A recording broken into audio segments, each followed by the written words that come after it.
and welcome to the Jackals Tackles podcast. We're back once again for another week. This week, no international rugby unless we want to talk about Wales, South Africa. But the less said about that, the better. With me today is Ricky. Ricky, you're back once again. How are things?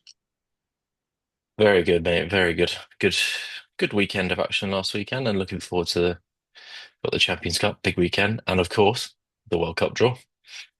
100%. World Cup draw is the important one. And look, as I mentioned, don't really have much to say on Wales, South Africa. It was a blowout. South Africa once again showed just exactly why they are the best. Wales probably raised a few more concerns that we hadn't have thought. We didn't think it'd be a record scoreline, but here we are. Do you have any words about that game before we move on? Well, I'd say the Evan Netzebeth red card was potential. Well, I don't know how long he's going to be out for, but it's going to be a long time. Well, he might be. He might get, as I say, the rule book thrown at him. But then, obviously, with all the circumstances around it, of did he get gouged before? We shall find out. The result will come out on Sunday, I believe. Yeah. That's when his hearing is. So we'll find out if the rule book's thrown at him or whether he gets leniency because of factors around it. But as I say, there wasn't really much to take from that game apart from that. It could obviously have a major impact on the Sharks, but I don't know. I think the Sharks, with or without him, are always going to have a dodgy enough season anyway. They're always up and down. So less said about that, the better. But shall we move on to the big news of today, which was the Rugby World Cup draw? Look, Yeah. we've got six pools, four teams in each.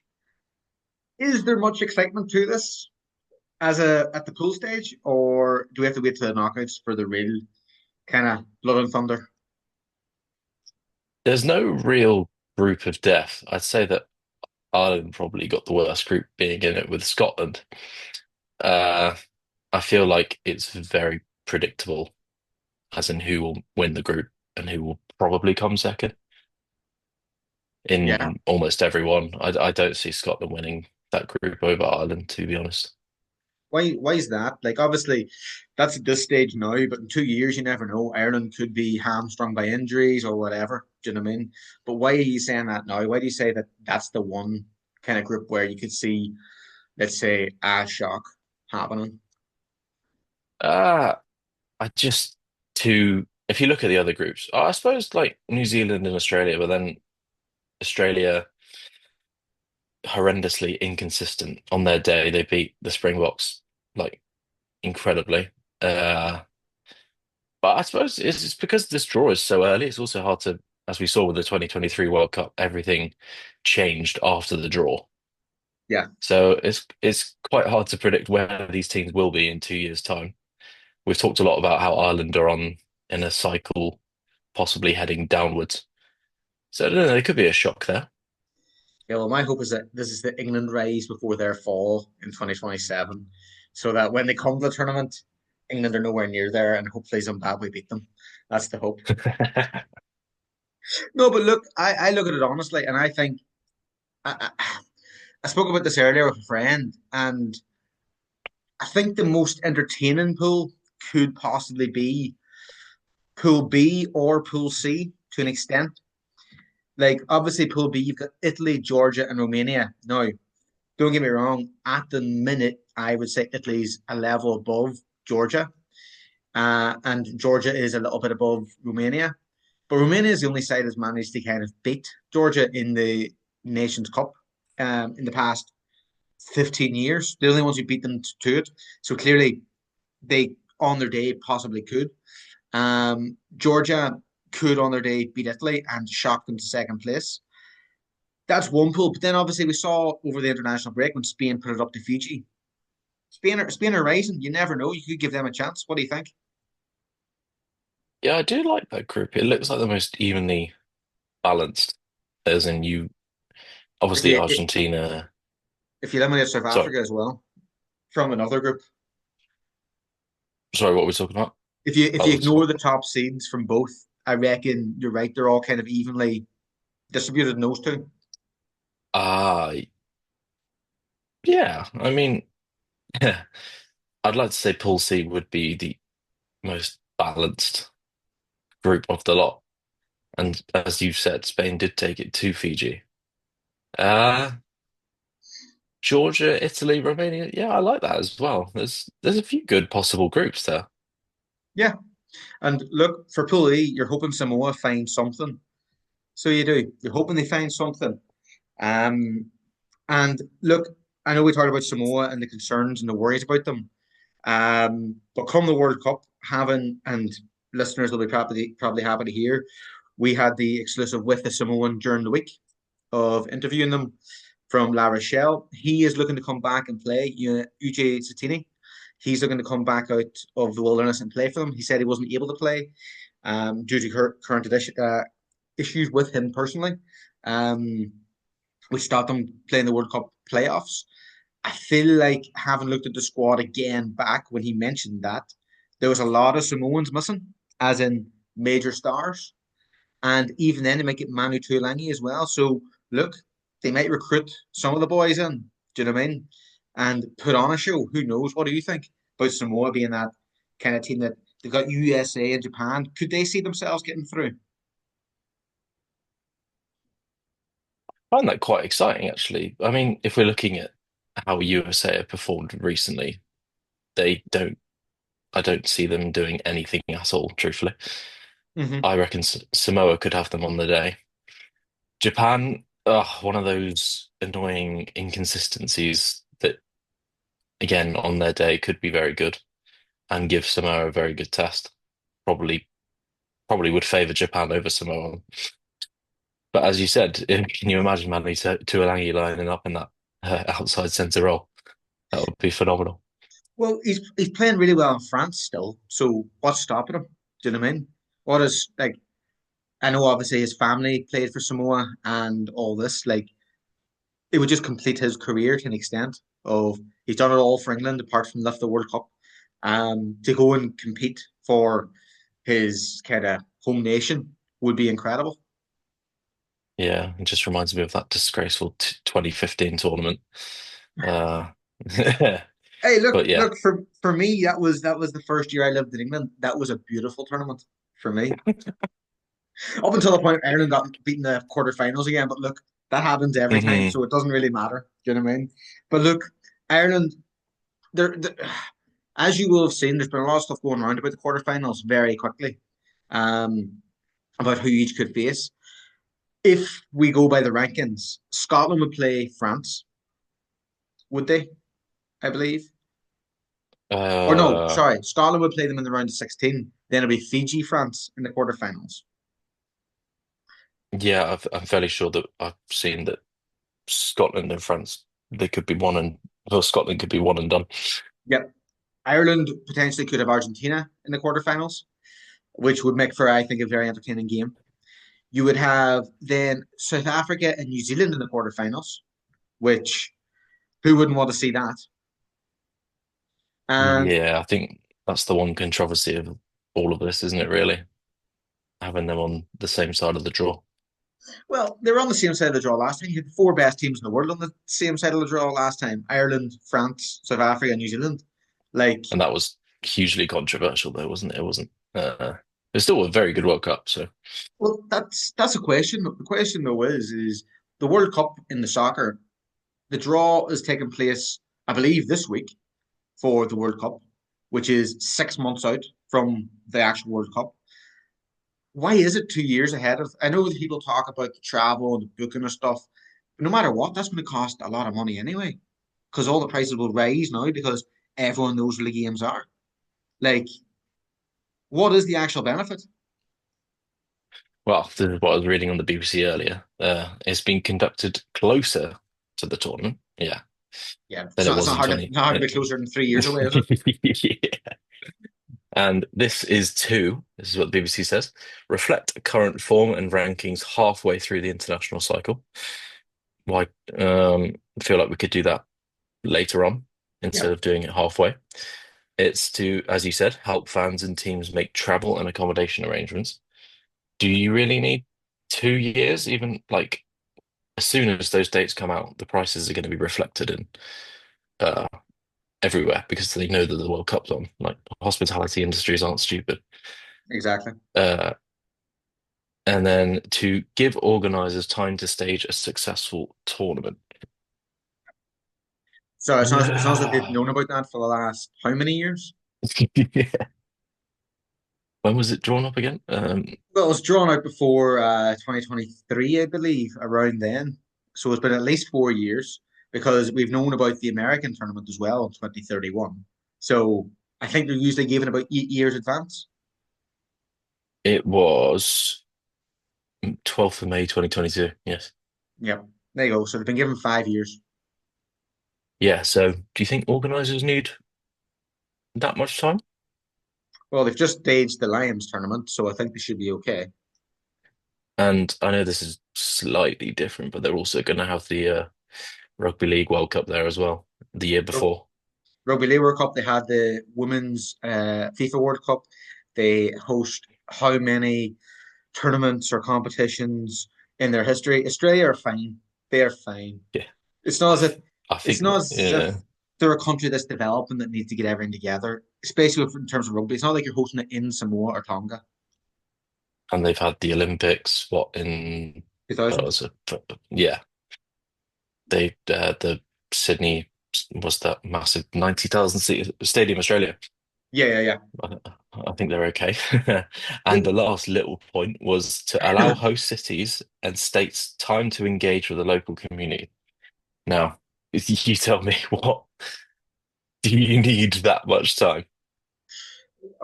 well, the thing is, they're all going to engage within the last 6 months, aren't they? That's when it's going to be. Like 2 years out, it's like, are you excited for a World Cup? Well, not really, because there's nothing here. Yeah, Do you know what I mean? is I don't know, lad. It seems a mess to me. But the thing is I don't want to. I'll use Ireland again because it's a very easy example for me to use. You look at Ireland when they're drawn in the 2019 World Cup. They were probably one of the top seeds going into that because they were top of their group. They were drawn with Japan and Scotland at the time, which meant they obviously were probably one of the top four in the world. But in 2018, they were the number one team in the world, arguably. But soon after that, they dropped off a cliff in terms of their form. Had the draw taken place at the start of that cliff draw, maybe it's a bit of a over exaggeration because they were so consistent in 2018. But you might have seen a different story with them being put as second seeds or something like that in a different pool. Even then, England in the 2015 World Cup, I don't know if you were really flying going into that. With Johnson before it and then Lancaster coming in to mm, replace him. Do you know what I definitely mean? not. Yeah, But you were given an obviously it was a tough draw, but even then, Wales were decent back then at the stage. They were going on as third seeds in that group. I don't think anyone viewed them as third seeds in 2015. mm-mm. But so anyway, I think we're raising an issue which is still an issue that's been raised for decades. And look, I'm excited for it. I know I'm going to have to wait 2 years, and hopefully my heart's still ticking by then. You never know what happens to you. But look, that's all we can go off at the minute. Hoping for your good health, mate. Thanks. But look, shall we move on to the Champions Cup? Sure, we can. Let's do it. So, look, Champions Cup, there's plenty of matches. Obviously, there's four pools, five pools maybe. And with that, as I say, the four pools, you've got two French sides, two URC sides, and two English sides in each pool. Obviously, to keep those of the same competition away from each other, which I think drags the competition down a wee bit. I would love to see a French side play a French side in the pool, um, and all that. I'd love to see the old way the Heineken Cup used to be, um, back in the day. But look, an easy question to begin with for you, Ricky. Who do you see as the Mm. outright favourites for this, or who do you see as those challenging for the title? Oh, it's easy to say Toulouse, isn't it? They're Uh, they're one of my four. oh, yeah. Well, based on what I saw from Bath on Su Sunday afternoon, I thought their commitment was phenomenal to that game. Like Saracens kept coming and coming as well. I think Bath are potentially gonna, I don't know, maybe not a treble again, but they'll be in the superior European competition and maybe strong contenders. I have them down Uh, as well. oh, nice. Good to see we're on the same hymn sheet. Um, uh, Bordeaux, obviously. I find They're the third team I have. Bordeaux's rugby is just scintillating at its worst. Uh, Yeah, can I guess your fourth? It's not La Rochelle, is it? it isn't La Rochelle. I think they are having a tough time. I think also if Nolan Legarec currently injured, that's a big loss. Mm, And I think they actually might find it tough to get out of their pool, considering who's in it. hmm If they make it out, because they have to travel to South Africa, they have to travel to Dublin, which is not easy. They're hosting the two English sides, but then it's kind of up in the air with the pool they're in. Um, guessing your last one, Northampton. No, I've went with the side they beat in the semi-final last year. Ah, okay, interesting. I've gone Leinster because I Yeah. feel I feel every year they go in as favourites or one of the actual favourites. I have them as the fourth in terms of I see them being outsiders. I can't see them being the front flyers they have been for years. But I think maybe if the pressure's off them slightly, they might have a chance to cause an upset. But the fact I'm saying it's an upset is the fact I see them as outsiders. I don't see them as a Toulouse level. So they need to have Toulouse on a bad day. They need to Mm. have Bordeaux on a bad day. I think a Bath v Leinster would be a phenomenal game. Yeah, absolutely. Um, I think teams that can cause upsets are the likes of La Rochelle. I think Pau can cause an upset. Haven't seen just how well they're doing on top 14 at the minute. hmm And I think as well, you don't want to come up against Munster just because of Munster's pride in the competition. That's about it. They pride themselves first on European glory before domestic glory. And you saw what they did last year against La Rochelle. They hmm were given the hard kind of draw, then having to go away again to Bordeaux. And to be fair to them, they fought for 20 minutes, kept in the fight, but then Bordeaux just had too much. But Yeah, 2 weeks on the road is tough. And that's why I'm like Munster, they have the spirit, they have the fight, but I can't see them winning the thing. But if you're Toulouse, Bordeaux, Bath, or Leinster and you get them, you'd be like, oh, that's a tough game. absolutely. Yeah. I struggle to read too much into the pools because of the way that the knockout competition works. But Oh yeah, yeah, yeah. I don't blame you. It's again the over convoluted style that is rugby. hmm Just wanting to keep all the big teams happy so that they can get through, get their money, get everything. And it's look, do you want to go into that conversation here of how do we fix the Champions Cup, make it exciting again? Do you have any ideas, any theories? if because I think my memory fails me of the great days of the Heineken Cup. Uh, That's right, you were too young, weren't you? I wouldn't say too. Well, maybe yeah. I You can't were just remember what but was the you were fourth. just but a twinkle in your dad's eye when Brian O'Driscoll was playing. Nah, I was still watching Leicester Tigers at that point. Yeah, What was the format back then? Was it a four team pool, wasn't it it? was a It was, yeah. five team pool, so you had 4 games, Ah, and I think there was 4 pools, so it was like literally the elite of the elite got in, yeah, that and was it. this whole format was destroyed by the French and English because they wanted more spots, they wanted more coverage, and the fact that Irish teams, Munster and Leinster, had taken over a bit. The Welsh teams were doing well as well. Um, the French teams were doing all right, but I think it was more because the English weren't winning, even though the English had winners in London Wasps and stuff like that. You just weren't winning consistently. But even then, you look at now, France are dominating. They've won the last what 5? Like, is this good for England? I don't know. England are the ones who struggled the most in the Champions Cup. I would argue. Yeah, there's several things you could say about that. But my question is, how can you justify 8 English teams qualifying? You can't. It's absolutely absurd. And then the two other teams going into the Challenge Cup, you're just like, what on earth are we doing here? An entire league in European competition. Yeah, If that was football, you would be laughed at.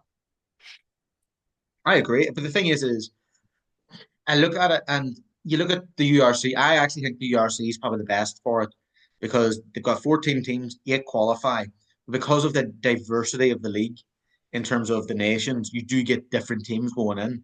I don't want to say it like I know there is differences in the way the English sides play, but they're not overly diverse to what you would get in the URC or in France, perhaps, which kind of gets the English teams just put into one bracket as they're English.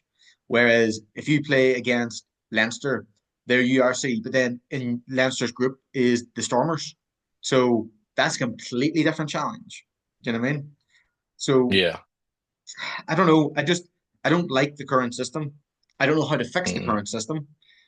I would like to go back to the old system, but then clubs will say no. So what do you do?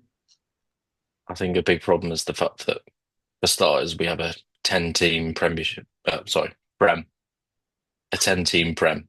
Yeah, And you don't want to get sued there, Ricky. yeah, sorry, copyright and all that. Yeah, you have 10 teams and no promotion, there is actually no promotion relegation anymore. No, Uh, there is this season if Worcester Warriors finish top. is it? Yeah, it's basically. Have they done that audit for the what's it called, the minimum standards criteria? I think they'll check them near the end of the season, that kind of thing. I think who's the other team that can go up like that? Is it Doncaster? Uh, Doncaster, yeah. Yeah. So you've got two teams from the championship that are allowed to qualify, but they'd have to be the best, and normally they aren't because Yeah, obviously it's Worcester were away. usually Ealing. Uh, I think Ealing is still unbeaten this season. So Newcastle will stay up by default once again. Oh yeah, Ealing are played 8, won 8, points difference of 251 after 8 games. How's Worcester doing? Second. All right. So if Ealing do everyone a favor, or just be like, let's actually get a relegation playoff uh final for once. Hmm. Yeah, how would that? No, they would have to play probably Newcastle, wouldn't it? But Yeah, let's be honest. yeah, As tough as it is, it's going to be Well, Newcastle. yeah, yeah. I don't see the Red Bulls going that far this season. No, but as we talked about last week, winning the Prem Cup would be a start for them. Mm. They've also got Europe. I think they should put a lot into Europe in terms of trying to figure out how the other sides are playing and challenge themselves against the likes of Ulster and the lower French sides. Do you know what I mean? Like you Hmm. look at Perpignan, who've only got 1 point from the top 14. They are struggling. You'd love to see a bottom of the table clash between Newcastle and Perpignan. Yeah, That's the that's type of rugby you want. As you said, that was Samoa versus Belgium energy. That's what you want. mhm. Absolutely, yeah.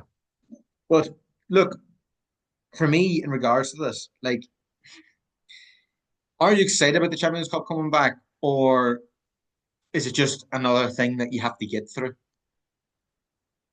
I was thinking about this earlier this week, and I was just quite quite frustrated that the inconsistency of domestic competition. Like we've had the Autumn Internationals. Uh, was it 4 weeks, 5 weeks? 4 weeks, but then obviously 2 weeks of that, I'd say, Yeah, where outside the window. Yeah. yeah, So we've had how many games this season in the Prem? Six. 6. Yeah, and then we have Yeah, one week of rugby, and then now we're off to Europe. yeah. I just for fans that want to watch their team in the league, it's quite frustrating. There's just no straightforward domestic path. You constantly stop and start. Obviously, momentum does get affected, Hmm. even though they're still playing in this window. Different competition, different teams, different way you approach things. I find it frustrating personally. I don't know about yourself. For me personally, it's the fact that again, as you mentioned about the pool stage, is like there's no real jeopardy. For those big sides, they will get through. Now, obviously, they always argue jeopardy is you want to finish top, you want to finish second at a bare minimum, so you get an easier draw as you go along, so you get the home draws and all this. But look, in my personal opinion, I think those are great rewards back in the day when you were fighting against teams that were really battling it out every week. And the thing is, it would affect your domestic campaign. Like we've heard the stories so many times where English sides, I don't want to just pick out English sides because South African sides have done it too, Irish sides may have done it too, and the French, where they refuse to bring their strongest side to play away because like, well, this is a game we don't think we'll win, and we want to focus on something else. It just devalues the competition. Do you know what I mean? And the devaluation comes in 2028 as well when they try and play the Southern Hemisphere. So, like, what are we doing with Mm. the Champions Cup? It just feels like this historic, prestigious competition, which celebrated its 30th anniversary last year, is being made a mockery of to an extent. It's the way up of the finances over the prestige. And as you said, the finances are always going to take priority. Yeah, sadly. And but the thing is, I don't blame them either because rugby is at the minute, I would argue, dying financially. It Hmm. is really struggling. And unless you're at the top, like the top side, you are struggling. And look, I don't blame them, but I would love to see the purity come back in regards to winning competition rather than right, we need to do this because the money's there. Like I don't blame anyone for in France wanting to win the top 14 because it's more valuable. Like it is more valuable.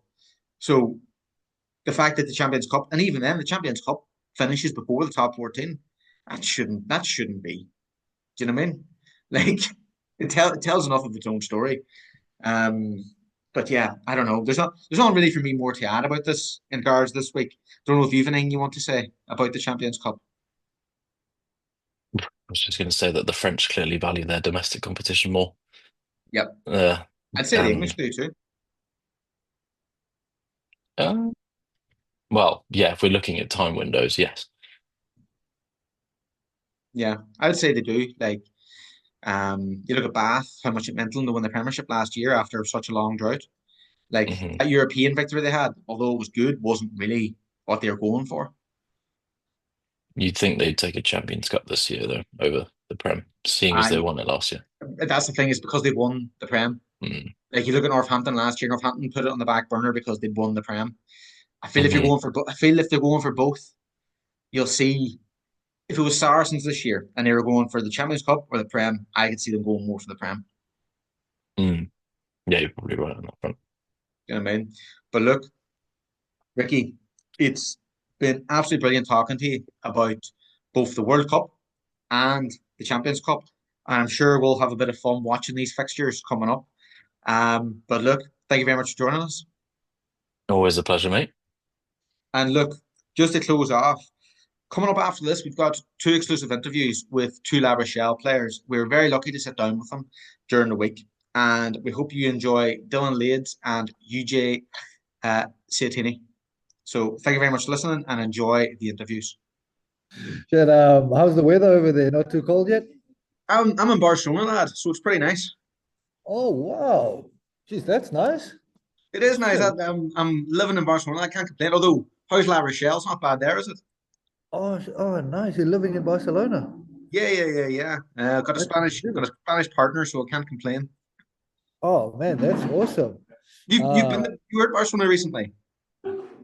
yep, How, we how was it? uh, it was pretty wild. Yeah. Yeah, very wild. Can you Um, share anything that's allowed to be said, or? we no, we had obviously UJ Seuteni and Dillyn got married over last summer, Yeah. and yeah, we had a bachelor's 48 hour in and out of Barcelona. It was Wow. made Jeez, mental. did you get up to much? Did you see much of the sights, or was it more just having the crack with the lads? Um, we actually went to uh, what are the markets called? Like the Yeah. popular like we had lunch there, and then obviously because we knew it would be sort of quite busy, quite and we got those two boys like dressed up, and Yeah. yeah, they hated it, but it was all good for us, we obviously loving it. But yeah, we had a good time, man. Good place, Barca. I went What's there good? with my mate 2 years ago. Yeah. Yeah, it's cool. Actually, it happened to go at a time when Barcelona had a home game as well, so we caught the game, which was unbelievable. I was at the new camp, so yeah, cool. Is he much of a soccer fan, or is it just opportunity? That was it. Gunners. I'm a gunner, so Really? So life's good for you. life's not too bad at the minute. But yeah, like obviously just happened to be there, and they were playing, and like we got some tickets, so yeah, it was cool. Oh, that's Really good. brilliant, man. And look, well, moving on to the rugby, how are you feeling for a weekend coming up, lad? Yeah, it's obviously really exciting again, like changing competitions, heading into Europe. Yeah, always excited this time of the year when we know we got Champions Cup coming up. Um, Honestly, I was a bit disappointed we're playing Leicester at home because I've always wanted to play at Walford Road. Yeah. Uh, I was telling Jack Noel early on in the year once we saw our draw, I was like, geez, if we play either at Walford Road or at the Stoop, it'd be unbelievable because I've obviously never played at those stadiums. So it'd be like a really cool experience for me, like kind of bucket list thing ticked off. And then we end up getting both English teams at home. So Yeah. so it won't be Well, happening. I was Yeah. going to say, like you're playing your former team, obviously away, Stormers. Like, Yeah, yeah. obviously, I don't want to say it, but the sounds of it, you're just like, well, I've done that. I've been to the stadium so many times. Like, you Yeah, obviously know what's going to happen. Do you know what I mean? yeah, and like because I played with some of the guys obviously, and I know the coaches really well. So it'll obviously be cool. It'll be a good reunion again. But Yeah, yeah, the fact that um, we're getting both of these English teams at home, so it's good for us. But personally, I would have loved to have had the experience of playing at Walford Road or at the Stoop, which is what this competition obviously brings. So yeah, personally a bit disappointed, but as a team and for the club, I think it's awesome that we get some new faces and different clubs coming over to experience what it's like playing at the Fland. Yeah. well, I was going to ask. Like, obviously, you grew up in South Africa, and rugby's obviously massive there. But I would have never considered it myself. Oh, you looking upon Europe, being like, oh, I want to go play in Leicester, in Bath, in all those types of Yeah. positions. Was that what you were thinking when you were a wee and sorry, child growing up? Yeah. No, 100%. Like when you obviously you watch rugby and you watch the European Cup and stuff like that, you see all these like you just see all these great teams, and obviously going back in English, the English league, like looking at Leicester, they were so dominant for so many years, and you sort of get familiar with Walford Road, Yeah, and it's like the stadium, the history about it. It's a really cool experience, like it was for me playing at the Rec last year when we played Bath.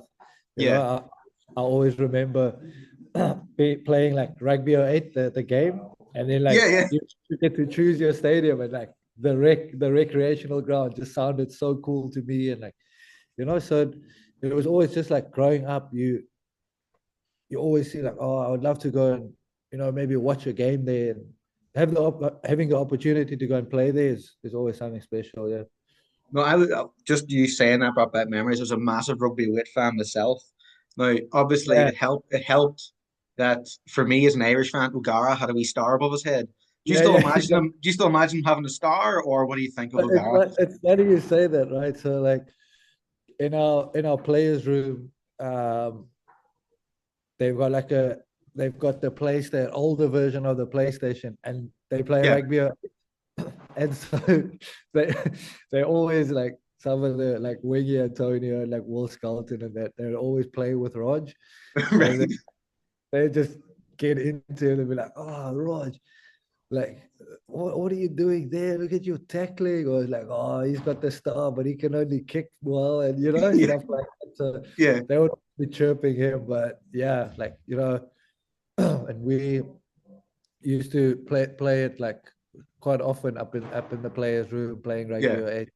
So it was good fun. He would walk in and he'd be like, you would just see he'd go red in the face and he'd be like, "Oh, come on, turn this off. What are you guys doing?" Yeah, so it's good crack. Was good. How is the relationship with him as like the coach as well in terms of what's he like? You've been there for a while at that Rochelle now under him. What's he been able to get out of you as a player as well? Like obviously you've come from other clubs. Like what's he managed to extract out of you to make you the player you are now? I think it's just his constant drive and his passion to win and to improve. Like I think the best way I can sum it up is probably the standards he holds us to Yeah, as an individual.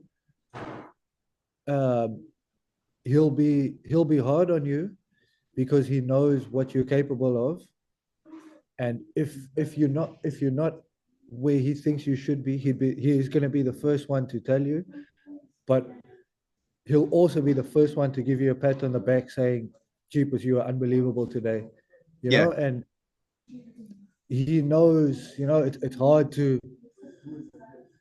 play in this demanding top 14 that we play in and then go into Europe to be at your best every single weekend.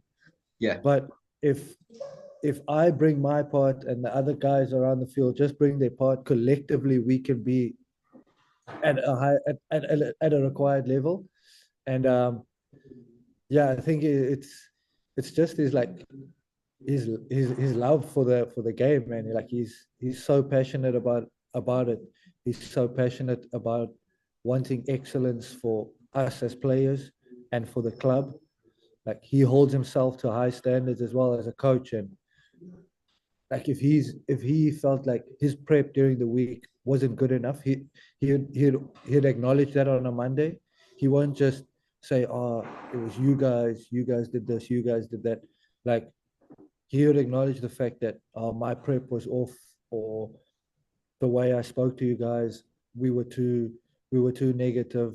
Like we should have been more focused on ourselves, but we were worried about what the opposition was going to do. So he's been really great with that. And like I said, personally, it's been so great working with him because he just wants you to excel. Like he's always asking me, he's like, "Do you still want to play for the Springboks? How can we get you yeah, into the squad? Like, what do we need to do?" Stuff like that. So for him, it's not just about wanting you playing well for your club, but he's always demanding more of our French boys as well, saying, like, come on, you got to be pushing X, Y, and Z to get their spot in the French club, yeah. in the French team. So it's just strive. It's like wanting more for the players and wanting more for the club. Yeah. Well, it's a very simple question from me now, which is obviously you talk about the Springboks. Is it an ambition for you that you still want to be able to get there with the kind of standards they're setting at the minute? Yeah, they pretty much set the way they're going. Yeah, I think I maybe a couple of years ago I would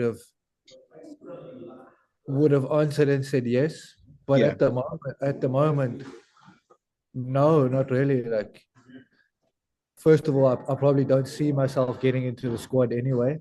hmm, Uh, Honestly, am I playing good enough rugby that gets Rassi to sit up and take note? Probably not. So, I'm mm, also realistic in the sense that I'm also 33 years old. Um, they are unbelievably talented guys coming through in South Africa. So, I was lucky enough that I got to put on the Springbok jersey a couple of times. But do I still want to play for the Springboks? No, because mm, I just think not because I wouldn't love to be part of that group. I think what they're yeah, doing is obviously amazing. but it's just because I'm realistic with myself and I'm realistic with my expectations. So also, it's currently not a driving factor in my career. Yeah. Well, I'd just say to you, age is only a number, so I wouldn't worry about that. But but I was talking to Nolan Le Garec in the Yeah. summer, but when he was joining, and he said that one of the reasons he joined was to play with you. So how does Oh, that make you feel? yeah, that's awesome. But he's such a classy player. I was so surprised, like when I first met him, the first couple of days Yeah, of having him here, like training with him. I think when you we obviously we played against him and we saw his qualities in that, but I didn't know him on a day-to-day basis. And mm, when he came here, his knowledge of the game and his rugby brain, his understanding as a 22-year-old, I think yeah, it's it's it's scary. Honestly, it's unbelievable. Um, the the self belief he has, the confidence he has to try things that he thinks will work, mm, um, is amazing. And like he's he's a leader at such a young age, and it's something that's so natural as well. And I suppose if you're a nine and you want to be a really good nine and one of the greats, that's one of the characteristics you need to have, you know. But for him, it just comes so naturally, you know. Like he challenges our coaches not to be yeah, know it all, but just why are we doing this instead of this, you know? And it's just his his his want to improve. He's so coachable at the same time, but is extremely knowledgeable, and I think his talent speaks for himself, you know. Yeah, unbelievably chilled guy as well. So he's been a pleasure to play with, and I hope we get him back from his injury pretty soon. Yeah, because it'll be good to have him throughout this period now, going into Europe and over the Christmas and New Year's period. Yeah. and well, it's funny you mentioned the Christmas. Like, obviously, I might be slightly wrong, but it's your Christmas now as a father. How's life that way? It's been amazing, man. Honestly, watching my little girl just grow up and start and speaking and starting to put sentences together now. Yeah, it's awesome. Like crash drop-offs is so cool. Just like seeing how happy she gets when she sees like her friends and stuff like that. And yeah, she's speaking more French than English at the moment, which is which is a bit funny. So me and my missus just we have to just constantly we'll say stuff to her in English and we can see she's not reacting, and then when we say it in French, she's like, "Oh, okay," you know. Okay. So we're we're taking note of that. But yeah, my missus and my little girls, they've actually been in South Africa for the last couple of weeks, Hmm. visiting our family and stuff, and it's just so cool to see how happy she is, or how happy my little girl is, like being at home with her grandparents, and my missus now get to be around her friends who's got kids as well. So, you know, it's Yeah, obviously the part of being living abroad that we miss, you know, having the family so close by. But yeah, seeing them back home at the minute, just enjoying it is really good. And yeah, I miss them loads. I can't wait to have them back. But I yeah. know they're having a good time as well. Yeah.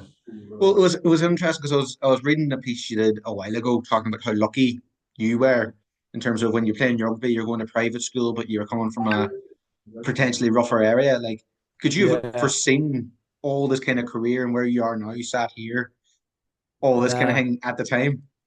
no, not at all. Like there's so many people. I would eventually have to thank once my career comes to an end. You know, so many Yeah. people who opened doors for me that would never have been attainable.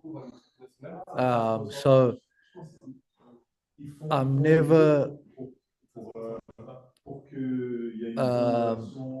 yeah, I'm just always grateful for for what has happened and who has helped me get to this path. You know, I'm unbelievably lucky that this like an opportunity I got when I was 10 years old, you know, unfolded in front of me, and like years on, I'm sitting in La Rochelle, got a beautiful family, still playing rugby, enjoying it, you know, living abroad for 5 years now. It's just, to me, it's mental, you know, like even yesterday, we have a new South African boy in our academy, and he's from Cape Town as well. And I just went to go meet up with him, have a coffee, and catch up with him, you know, take him around town and stuff. And even just speaking to him, like I just told him, I was like, man, I've got so much respect for you to do what you're doing at 18 years old. Yeah. I think obviously I'm sort of at the other end of the spectrum now, and I've seen this all play out. And you know, for him to decide at the age of 18 that he's going to leave home, he's going to leave his family, everything he knows, to come to a town on the west coast of France where a language he doesn't speak, he doesn't know a single person. Like Yeah. I'd message him as soon as I found out he had signed with the club, but yesterday was the first time we physically actually met, you know. So, you know, like I said, I'm on the other spectrum of it now, and like just so happy that other South Africans are also taking the leap and at a young age doing this as you know. But yeah, just back to sort of my story is just, yeah, I often have a moment with my wife where I'm just like, you know, what are we doing? Like Yeah. we live abroad, we've got a beautiful little girl. I'm just like, this is, what is this life even, you know, like Yeah. it's crazy. Like we've been together now, where we 2000, we've been together 10 years, you know, so it's like shit, we've known each other for a hell of a long time as well, you Yeah. know. So it's really cool to get to share that with someone so, like get to share this part of a journey with someone so special. Yeah. And then just to kind of finish up, it was like obviously you're talking about that mentorship role. Like you're you're obviously an older sibling. You saw your Yeah. brother win a medal at the Olympics. Like how was Yeah. all that? Like how did that feel being like a older brother just watching him succeed while you've succeeded in the rugby career as well? It's by far one of the happiest moments of my life, you know. I was so nervous. Like I had to, obviously they had to first qualify for the Olympics, and like I couldn't watch that game because I was just like, I was so nervous. I bite my nails like crazy, and I remember that day just like Yeah. couldn't watch it. And then, you know, just being at the Olympics. So like I hadn't seen him play rugby live in like 4 or 5 years before the Olympics. So just the fact that I was able to be present, be there, was already such like a awesome occasion for me. And then yeah, when they won the game against Australia to win the bronze medal, like yeah, I just started crying a little bit, you know, because I also know the journey he was on. Um, you know, he was at the Stormers for ages and never got an opportunity and never played, and it was really hard for him. And you know, he wanted to stop playing rugby. He was just didn't think like it was for him anymore, and he went to the sevens and he found such joy again. And you know, to then a couple of months later to see him win a bronze medal at the Olympics is, yeah, it's so cool. and like we don't often talk about rugby, which is funny enough between the two of us, you know.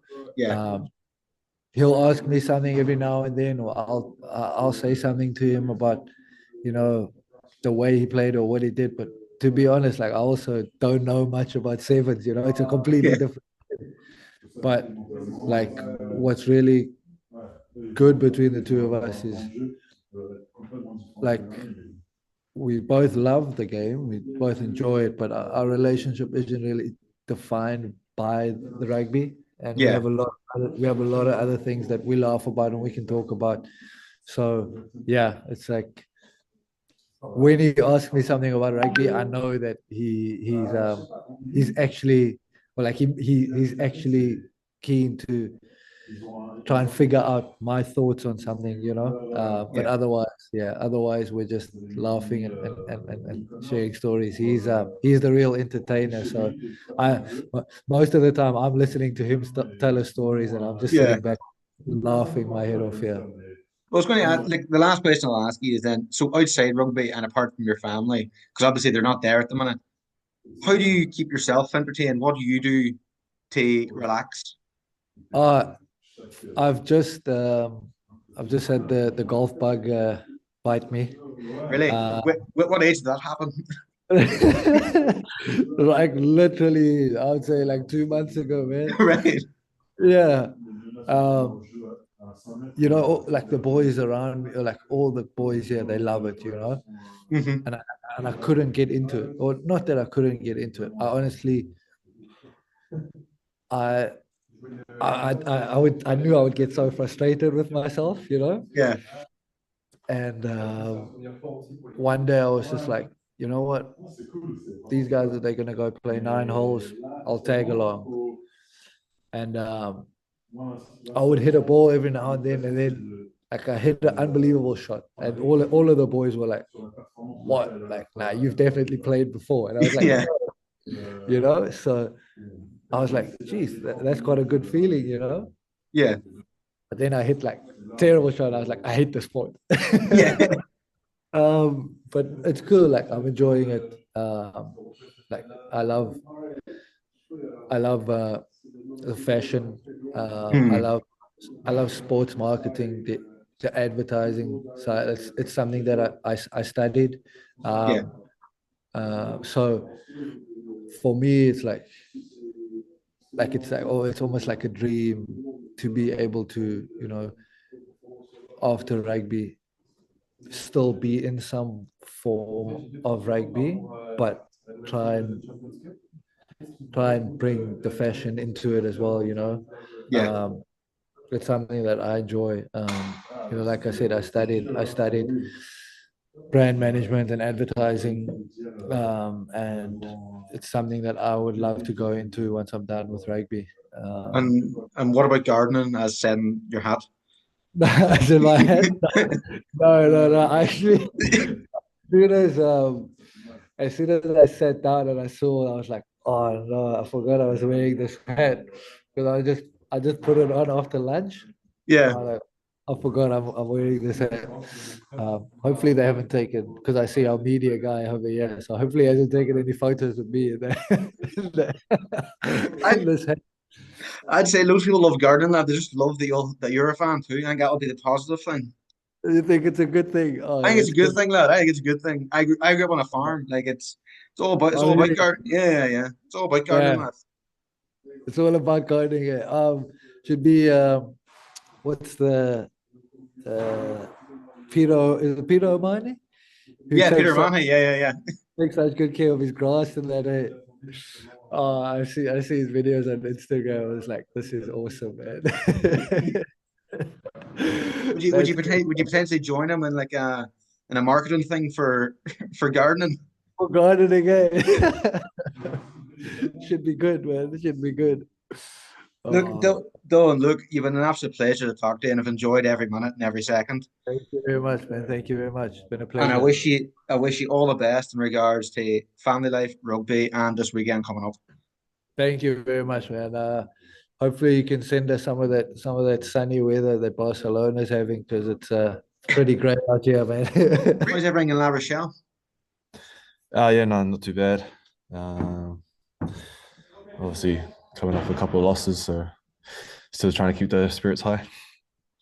How you feeling for the weekend ahead? How you feeling for the Champions Cup kind of break away from top 14 then? I think everyone's really excited for this game, especially starting off at home in front of our fans. So I think it would be a nice way to start off the Champions Cup for us. Obviously, I'd like to say congratulations to you as well because you've got married not too long ago. I appreciate it. I was talking to Dillyn, and I was hearing you had a good time in Barcelona. For the stag do, or Yeah. yeah, no, it was good. It was good. It was a good crack. The boys organized it pretty well, and yeah, it was good fun. It was you and Alton having a wee bit Exactly. of Yeah. a time together and all that. I mean, I think it was a good excuse for the other boys as well to get out of La Rochelle. So they used us as an excuse. So that was good. That's good to hear. So how is married life? How is everything going that way? Ah, amazing. I think my wife and I are very, very happy and very grateful to have had our majority of our relationship over in France. So it only made sense to get married in France, and Yeah. it's where we basically created our life and created a family. So So that's been. you came to France very early. You left Australia pretty young. How has your life been? Like, what made you take the step to go to France quite young? Was that I was quite I was stuck at the Reds. At that time we had a pretty good back line. Like it was basically the Wallabies back line. So I found it hard for me to try and crack and get myself into that team. So I think my third year there, I got demoted down to an academy contract, and then yeah, basically worked the 1 week of hard labor. Like basically yeah, started at 5 o'clock in the morning, finished at 5 p.m. Yeah. So I called up my agent and just said, "Oh, do you have anything for me overseas?"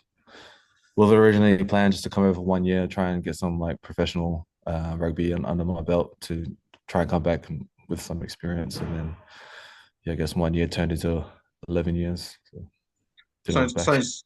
I was going to say sounds good. And I was looking obviously early on. It wasn't just the rugby you were playing. You're playing the soccer too. No, not soccer. It was AFL. Oh, sorry. I was talking about playing with Zidane, but if you're playing AFL Oh as well, right, fair play. yes. No. Yeah, the soccer thing is not my thing. I I literally called for the ball to not be passed to me, so I was like, "Don't pass it to me, please." And then yeah, no, that was yeah, pretty grateful for that experience to be there. Hmm. Like And it, you'd get that chance in Australia, so it was cool. so you say the AFL, like were you playing for the French AFL sides, or what was the crack, or what were you doing with the AFL? Oh no, sorry, I thought you meant like back home in Australia and All stuff right. like that. No, yeah, So no AFL over here. yeah, well, how was the AFL experience in terms of helping you as a rugby player, in terms of maybe shaping your mind, shaping your approach to how to play rugby?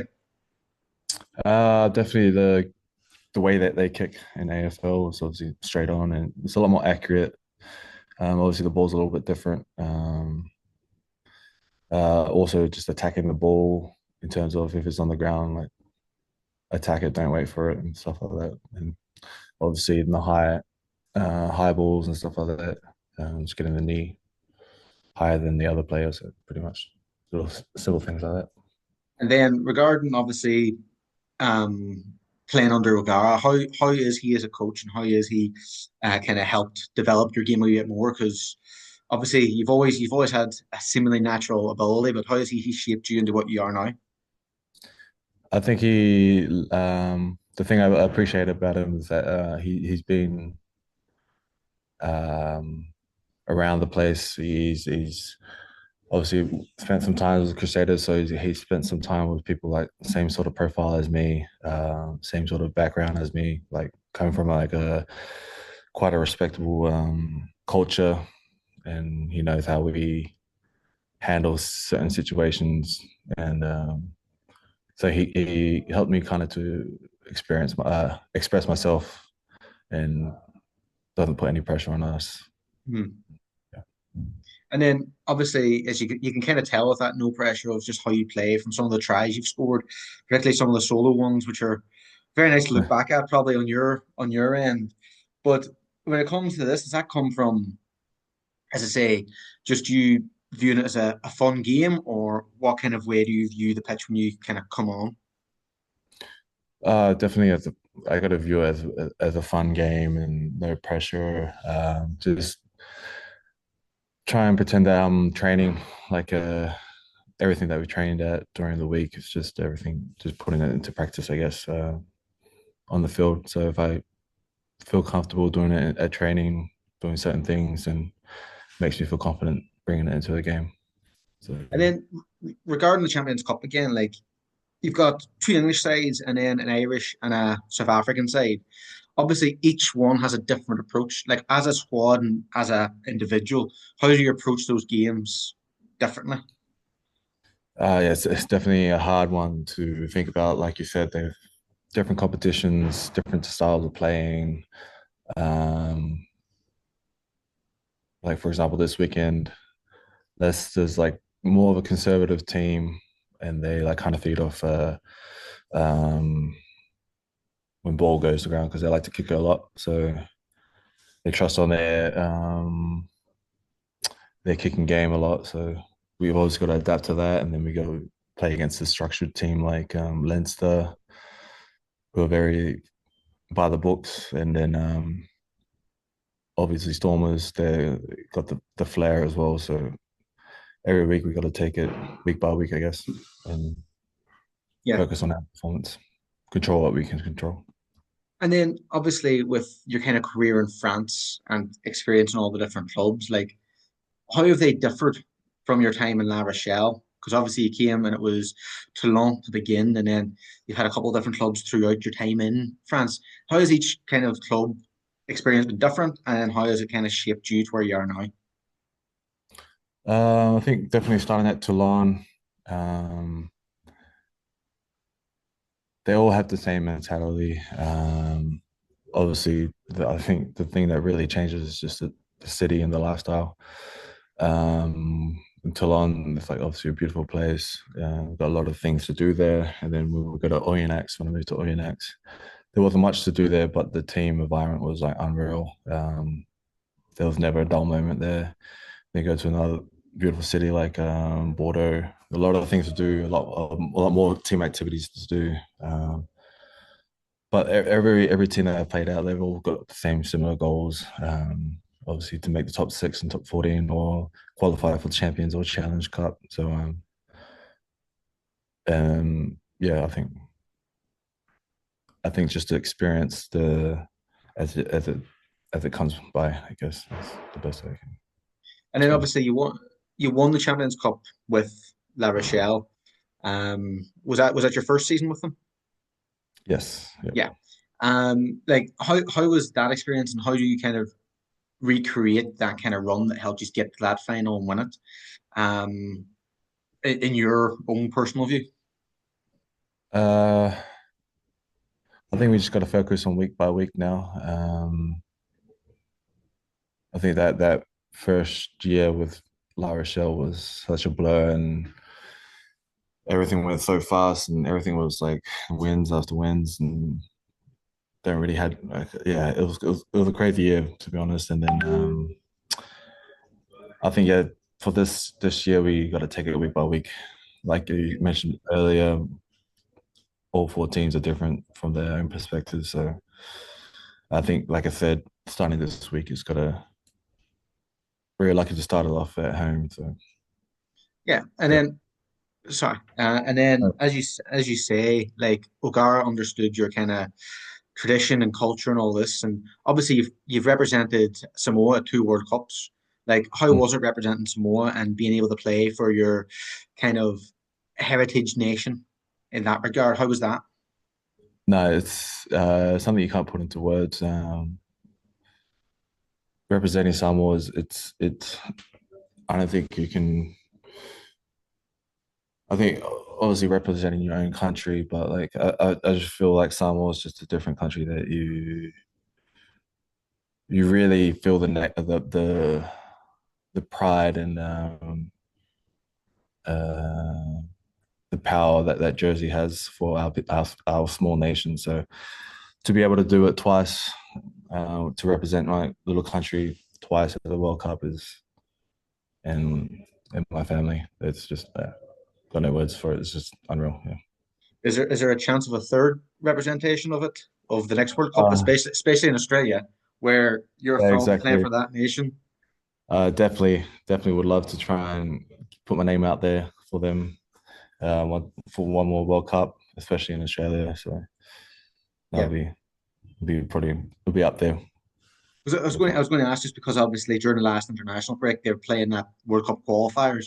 Were you sat watching them, or were you off with the family and doing other things? Uh, the coach did ask me if I was available, but I wasn't really in the mental state to. I kept on getting little injuries, Yeah. which I never really had before in my career, and then it was kind of tough on me mentally, and I just wanted to focus on playing good for my club before I can play for my country. Yeah. And then obviously regarding this, I'll let you enjoy your day after this. But but it was regarding, like, as I say, the Champions Cup and coming up in terms of what's going on. Like, I was talking to what Dillyn about this in terms of the atmosphere that is created in La Rochelle. Is it like anything you've experienced before? Because obviously I know Bordeaux is very passionate and a lot of the French clubs are passionate, but like, and I was talking to Alton about how each club is different in terms of the passion each club brings. Because you got Perpignan with a Catalan element, then you got the Yeah. Parisians in Paris. Like, what have you experienced being at four different clubs? What's that La Rochelle experience like compared to all the other experiences in terms of the fan base? Mm. No, definitely. La Rochelle, they're very passionate. Um, I feel like it's probably the first club that you can like. If I put myself in their perspective, like they actually feel like they're a part of the team, and which they should be. Walking around town after a win, you can see it really brightens up the town. Like you go out for just a brunch, and they can just like say congratulate to you, and then like you can see how big their smile is. Even if we do lose, sometimes they still they do encourage us there, but they really feel like they're a part of the team. It's like a community here in La Rochelle. So it doesn't feel like we're bigger than the team or anything like that. We're bigger than the city or anything like that. Like the team is La Rochelle's team, Yeah. not out. So it's pretty I cool. was I was going to say you've got a strong contingent of Australian, Samoan, Mm. Fijian, and all this kind of thing around the club. Like, how does that make you feel in terms of the club itself and kind of putting your identity out there as this is how you play rugby and this is the kind of approach you have as well, while also bringing that French element from those players in as well? Yeah, I think that's a good thing about Rog as well. Like I said, with his perspective, he's seen it all. He's had a pretty good career himself. He's played with Fijians and all that stuff, so he knows how to um, meld our playing styles together without forcing too much. Like it just kind of naturally comes together. The French boys have their French flair, and then the Fijians have their flair. So we kind of already know what our playing style is, and we get that feeling from training and stuff like that. So do make errors, but the errors are usually made in training. So once we didn't figure all that stuff out, so yeah. Well, I was going to say, look, UJ, it's been an absolute pleasure talking to you, and I wish you all the best, particularly this weekend and with the rest of the year, and hopefully all going well for a World Cup as well with you eventually. Appreciate it. Talk to you All soon. right, talk to you soon. Cheers. Yeah.